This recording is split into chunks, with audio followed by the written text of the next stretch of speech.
you can see we're on cylinder number 2. We're going to go at 014, and just a little bit of resistance, it slides right in. Check the other side. At 014, just a little bit of resistance, it slides right in. So that one's good.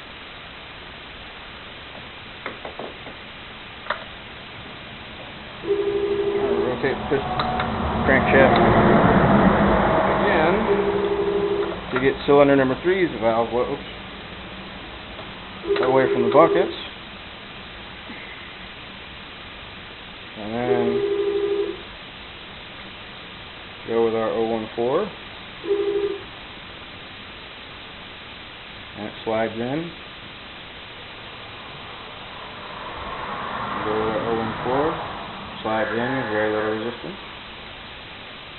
So now we've already changed the shims and accounted for the difference in the camshaft profile and the original cam. So that's why we're giving you these measurements. They're going to be different than when you take the cams out, because the camshafts are actually modified and the lobes are added on in some places and misdirected in other places so that you get a better combustion.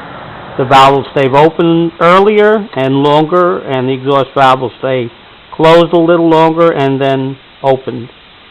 And that way we'll get the most amount of combustion we can get. So the only reason we're showing you this right now is because we're trying to show you, first thing, how easy it is, and then second thing, the clearance and everything is just a matter of knowing what you need to do, and we're showing you that step by step. So we're going to continue, show you a few more, and then we're going to just throw the valve cover on and bolt all the accessories back on, and then we're going to start the motor up, and we'll see what we got. So we'll we'll finish up right now. Go ahead, finish the install, check the clearance. Now for this one, we figured it'd be a .016 shim. As you can see, it slides in, very little resistance. And that's the exhaust side. And this is for the exhaust side. And the same thing for the valve on the front half. Slides in, very little resistance, and clearance is good.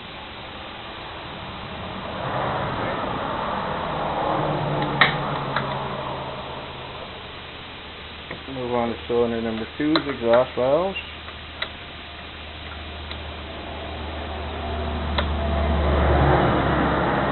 Make sure the lobes are pointed away from the cylinder head.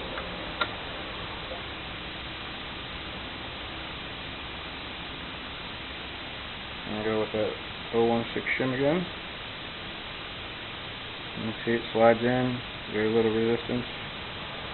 So that's good to go. And the same thing with the other one. Put the big one. Oh, I just have a big one.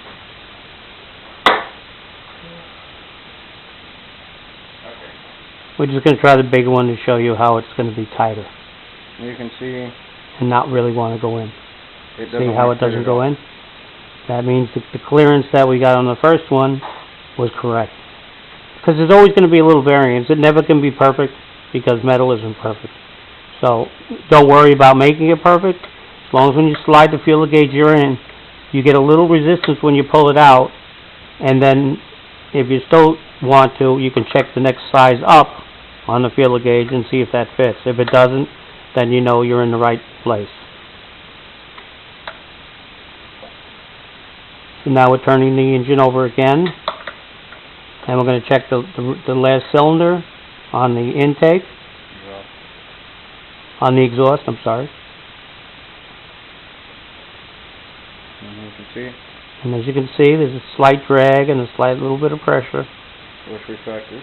Which is exactly what you're looking for. Go with the 015. See, it slides in nice and easy.